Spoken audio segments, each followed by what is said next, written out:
Hello, everybody. Mathew Sanford here. This is the first week of a 7-week course. It's called Coming Home to Your Body. It's a short course on trauma and the mind-body relationship. I want to start off by reading something from a description. If you don't know anything about me, I get around in a wheelchair. I was injured in a car accident. There's me in a wheelchair back here, right? I was in a car accident when I was 13. That was 42 years ago. And I went through a lot of traumatic injury. A lot of the trauma I have is from that car accident, but also from surviving the hospital care that saved my life. So the imprint of well-intending corrective violence. Because remember, for me, at this accident scene in which my father and sister were killed, the violence didn't stop at the accident scene, it began. So even when we're doing our best to help people heal, there's an ongoing process of trauma. So I want to read a description. I started yoga when I was 25, so 13 years after 12 years after the car accident. And I started to have flashbacks. So I'm going to read you, it's from my unpublished book. It's a description, and we're just going to get going right away because in 7 weeks, we have a lot to cover. This is from chapter 2. It's called Multiple Planes of Time. The accident is coming again. I can feel it. I'm sitting on my yoga mat in Santa Barbara, California. The year is 1991 and I am 25. My paralyzed legs are straight out in front of me. My feet look lonely and far away. My house is eerily quiet. Time is slowing down. My vision is moving out of phase. I'm not quite dizzy, not quite nauseous, but I feel trapped and helpless. It's coming like a storm. There's no chance to run or duck. There is no escape. The only option is to survive this uncorking of trauma and trust that I will come out on the other side. My eyes close and a past world rumbles through me. An inward feeling of swerving, a suspended feeling of flying through the air, the terrified anticipation of contact, a devastating blow, a struggle to breathe, the smell of grass. This is how my flashbacks descend in my first years of practicing yoga. Sometimes I wake up and don't remember falling asleep. Sometimes I remain awake, but completely lose track of time. Other times I simply experience an intense shudder and a feeling of disorientation. The flashbacks come in all shapes and sizes. There are multiple stories traveling through my body. Sometimes it's the accident scene. Sometimes it's a life-saving corrective violence I absorbed in acute care while in the hospital. But always I come out on the other side feeling exhausted and hollow, like my insides have been removed and only dead weight remains. Returning to the present takes time. I have to wait before getting back up into my wheelchair. Eventually, I wheel out to my front stoop, close my eyes, feel the sun on my face, and listen to the birds. I'm grateful when a car drives up the street, any sign that things are still moving and alive. This is the seeming contradiction I'm confronting on my front stoop. I'm having memory of something I don't remember. I have no recollection of the accident. I don't have any clear memory until I see my brother's imploring face and my mother's gruesomely bruised face in the intensive care unit. And yet, here it is. I can feel the accident. My feeling body carries the memory. I cannot deny it. The past is coming through me, but without mental form. I'm having sensations, but not images, trauma, but not sound. The sensations are strange. They are like sensation-based ghosts, but they have no context. Somehow they are coming from November 26, 1978, and yet are simultaneous with the present moment of 1991. The past is flooding through my body, but I'm still seeing my blue yoga mat. I'm clenching my fists in my house in Santa Barbara, but experiencing sensations from the grassy median in southern Iowa. And yet I cannot see anything from the 13-year-old eyes. No sky, no calling voice from my brother. The word flashback does not do them justice. I'm not flashing to a scene in the movie of my memory. Rather, I am somehow living in multiple planes of time. My mind and body are practicing yoga in 1991, but my body is reliving the muted sensations of violent trauma in 1978. I move into the fetal position because I don't know what to do. I cannot reconcile the possibility of my own experience. I cannot deny it either because I am the one experiencing it. My view of reality has broken wide open. Now, I start off with that to let you know something. I know people are joining here are either living through or traumatic survivors themselves, or they help people with trauma, or both. And I want you to know something that you already know. Trauma is always personal. It's always personal. It's always a personal story. So as we, especially if you're helping people with trauma, as you're pursuing kind of general practices that might help a large number of people, you always have to hold true to the fact that it's personal. That, and this is part of why I think Bessel's approach of like their different modalities are going to be better for different people is so important. It's like there isn't going to be one that works for everybody, right? But what I want to explore in this 7-week course is the role that the body can play, not as a modality in itself, like not a specific body practice, but as a crucial through line that can be helped in the healing from trauma. So I want to launch this course from a line that is in Bessel's book. It's a quote we use in our training. I do training at my nonprofit, Mind Body Solutions. This is a simple line that is not simple at all, right? This is from Bessel van der Kolk. For real change to take place, the body needs to learn that the danger has passed and to live in the reality of the moment. So I want to take some time in the next 7 weeks in short little doses to think about what does it mean to help the body know where the present is, right? Because one of the things I think is a little bit misleading about that line that I know Bessel doesn't mean is that it doesn't mean we only live in the present. There's a great line from the poet David Whyte. If you don't know his work, pay attention to David Whyte's work, right? He says, it's an old Irish saying, the thing about the past is it's never the past. And if we're honest, we are all beings that travel through with imprints of the past, projections in the future. And what happens, in my opinion, with trauma is that the boundaries between the past, present, and future are what become blurred. Now, one of the reasons why I think a body approach to be complementary to whatever else is going on is so important is because of some of the intrinsic insights that the body can teach the mind, right? So it's not the case that, I think it's the way that I want to pursue this course is not like, oh, you need to do it this way or that way. It's like, no, connecting back to the body is going to be one of the through lines. And another assumption I'm making is that trauma has multiple effects: psychological, social, emotional, all sorts of them. But the ones that I want to focus, I'm a yoga teacher. If you don't know that, I've been teaching yoga for 29 years, right? And I specialize in teaching people with a wide range of disabilities and abilities, right? Is that the one of the effects of on the mind-body relation, the body is going to have some certain things that I tried to highlight last week that are really important truths. One is that your body will never leave you. It's the only thing in your life that won't leave you. Never, never, never. Your mind, your body will stay faithful to the sensation, to living, right? To the sensation of living. Even if it's growing the wrong cells, even if it has cancer, even if a car bounces over your chest like it did mine. My body is what carried me through. My mind has a hard time staying faithful to living, as I know yours does too. Doesn't mean I'm necessarily suicidal, but it's my body that with every ounce of energy, it will wake up and try to move towards living. These foundational truths, I think, are crucial when it comes to healing from trauma, is that the body is going to be able to help the mind. Now, that doesn't mean that there isn't a whole bunch of psychological effects of trauma. I'm not saying that. I'm saying that it's really important that we take, I think, a multi-level approach into the healing of trauma, right? So I want to take some time this week to review another insight from last week, is a simple idea.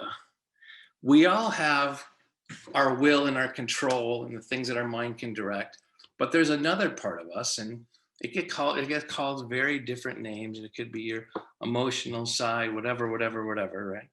But we have another part of us that's less tangible, that I think is where trauma tends to land in the mind-body relationship. And that level of us is, you can, through the body, you can help transform some of the levels that trauma injures, right? So for example, we all carry an emptiness inside. That's the part of you that maybe your feeling gets hurt, where betrayal lands, where all these things happen, right? And it affects, for just descriptive reasons, I'm going to call it our inward emptiness, right? Now, the fact that there's an inward emptiness part of us where trauma tends to land in our experience, that's the part that I want you to recognize, that your body can help you let that be empty or full, right? That it turns out that the emptiness that you carry can be either empty or full, and the body plays a big role. So last week I was doing things like drop your shoulders and drop your chest. So everyone drop your chest, right? So the sensation of filling the vessel, i.e. the body, right, is a sensation that you want to start feeling more yourself and also helping people you're helping. So go from dropping your chest to opening your chest and watch the difference, right? And then drop again. Remember, I defined mind-body connection last week as the intersection of where your mind experiences the body. So notice what you feel now. It's just as simple. It's also like come forward in your chair and then lean back, right? And go behind the gravity point, right? You're not going to feel as much in your legs right now. And that's even true for me, even though I have a severed spinal cord, which is for another workshop, right? But now sit up straight and tall and feel your sitting bones and press down through your inner heels a little bit and feel the difference. That's all I mean by mind-body connection. That part of you, now keep that and now drop your chest and watch how it's more empty. So now if you take a big breath when your chest is dropped, you're gonna have to fight for your breath more, right? Now lift your chest and like you're opening, fill the vessel, right? Feel where your legs are and your sitting bones. Now make it disconnected again. What I want to get across is that this sensation of emptiness or fullness is affected by the body, right? And it's going to transform and change the quality of awareness in your mind. So now lift your chest again. And then of course, with a lifted chest, your breath is going to feel more expansive, right? And then let the exhale out. Drop your chest. Notice how much harder the breath resists you. You have to push harder, right? So this is why opening your chest literally can affect the quality of your breath. So it's a good practice. So you feel a more lifted chest, take a breath in. And then this time on the exhalation, instead of collapsing on the exhalation, keep your chest lifted and exhale. And then take a breath in again. So one of the things that I want to help people and myself, and then drop your chest and go back to the heavier part of gravity that we tend to live in. And it's like why we live there, I'm not exactly sure. But one of the things I want to try to get across is, in order to start to receive and be more aware of your body, you have to start having some practices that make you more aware of letting go. So just for the next couple of breaths, just be more aware of your exhalation. Now, if it helps you believe that it matters more, we already know that exhalation tends to trigger the parasympathetic nervous system. And here comes the science story, right? Blah, blah, blah, blah, blah. Exhalation is a good thing. That's what most of us need to know, right? Especially when you're holding stress. So feel your exhalation like, right? The letting go. All of you, one simple practice I want you to take away from today is connecting the letting go of your exhalation with your mental content. So whatever you think you have to get done today, you probably do. It doesn't mean you can't exhale and not try to hold up the mental content that you think you have to get done today, right? So just on the next couple exhalations, just whatever the thing that you don't want to do today, I'm sure there are a few.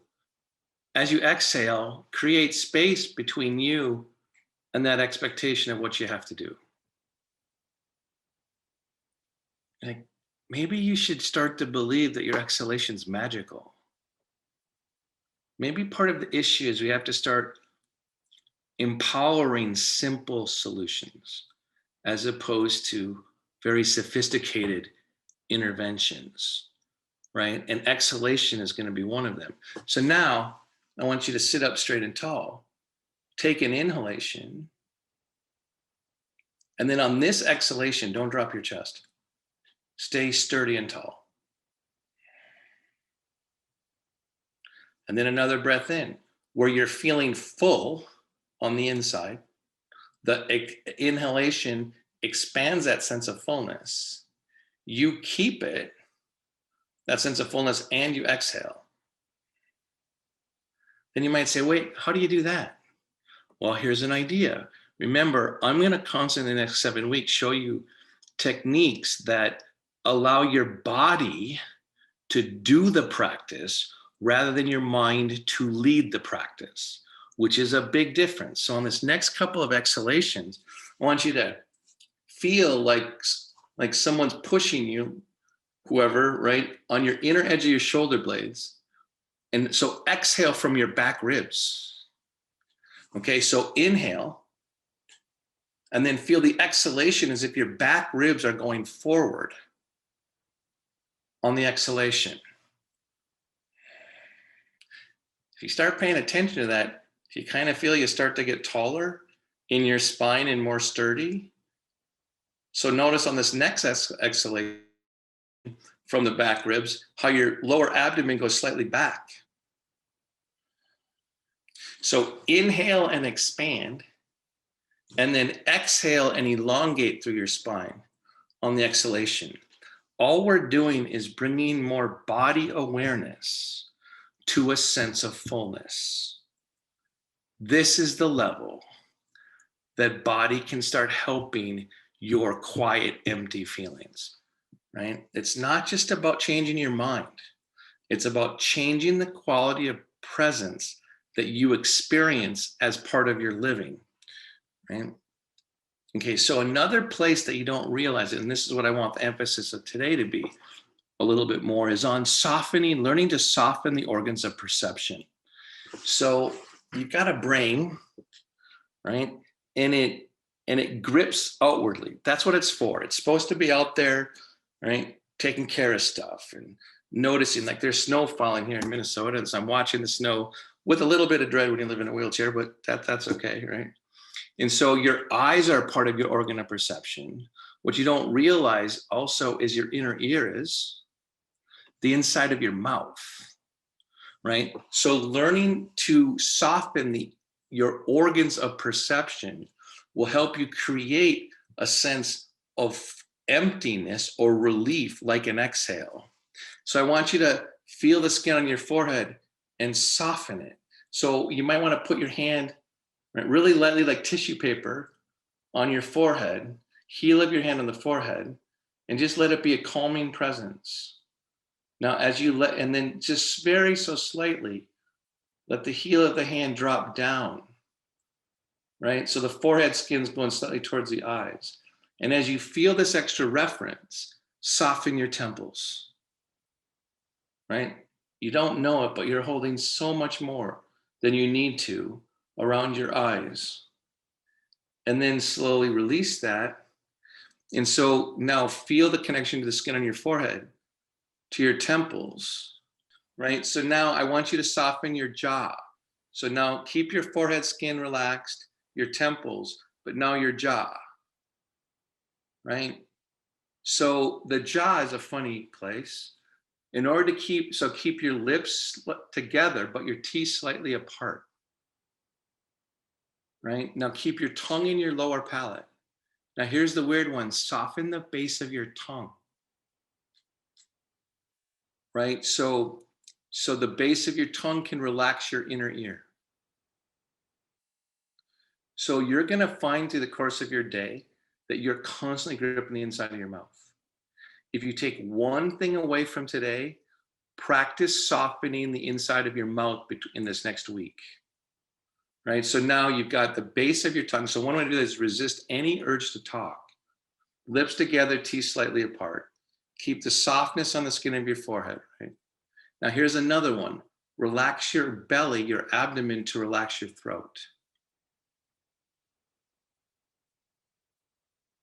Now there should be like a feeling of dropping. And what I want you to get is that there can be strength in the quiet. So I just don't want you to go towards going to sleep.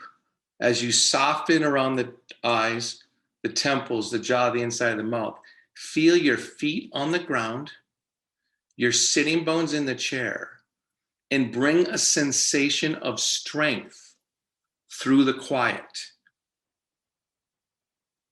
Take a breath,